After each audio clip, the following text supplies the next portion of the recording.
বরগুনার পাথরঘাটায় বন বিভাগের নানা পদক্ষেপ থাকা সত্ত্বেও থামছে না হরিণ শিকার। প্রতিদিন শিকারীদের ফাঁদে ধরা পড়ছে শত শত হরিণ। এতে কমে যাচ্ছে হরিণের সংখ্যা, পাশাপাশি হুমকির মুখে পড়ছে সুন্দরবনের প্রাকৃতিক পরিবেশ ও জীববৈচিত্র্য। পেট্রোলিং টিম ও বন বিভাগকে ম্যানেজ করে হরিণ শিকার করছে এক একটি চক্র। জনবল সংকটের দোহাই দিচ্ছে দায়িত্বে থাকা বন কর্মকর্তারা। বরগুনা প্রতিনিধি তাহিদুল ইসলাম শুভর পাঠানো তথ্যচিত্রে বিস্তারিত জানাচ্ছেন Shakib Al Hasan. Lily beauty soap, যার অ্যান্টি এজিং গুণ তারুণ্য ধরে রেখে ত্বকে করে উজ্জ্বল। তারুণ্যময় উজ্জ্বল ত্বকের জন্য রিমার্ক। প্রথমে স্থানীয় নেতা, বন বিভাগ কিংবা পেট্রোল টিমের কাছ থেকে নিতে হয় ছাড়পত্র।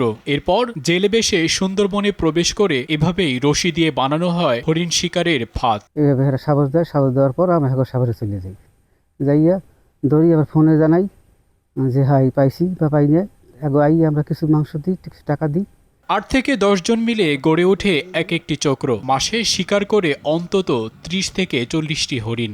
আমার মাসে ধরেন 20টা হয়, 15টা হয়, 10টা হয়, আবার দেখা গেছে এক মাস 40টাও ছাড়াই যায়। আবার 2-1 মাসে আছে দেখা গেছে 5টাও পাওয়া যায়।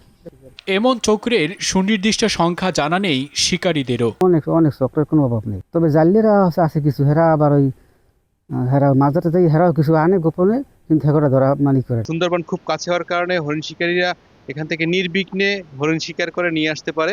ধারণা করছি যে এত হরিণের মাংস পাথরঘাটা থেকে বিভিন্ন এলাকায় সরবরাহ করা হয়, প্রশাসন কিন্তু আসলে দেখেও দেখে না। নজরদারি বাড়ানোর আশ্বাস উপজেলা নির্বাহী কর্মকর্তার। আইন শৃঙ্খলা রক্ষাকারী বাহিনী, বন বিভাগের রেঞ্জ কর্মকর্তা সহ সকলে সোচ্চার আছে এবং 7 জন ব্যক্তিকে অলরেডি গ্রেফতার করা হয়েছে।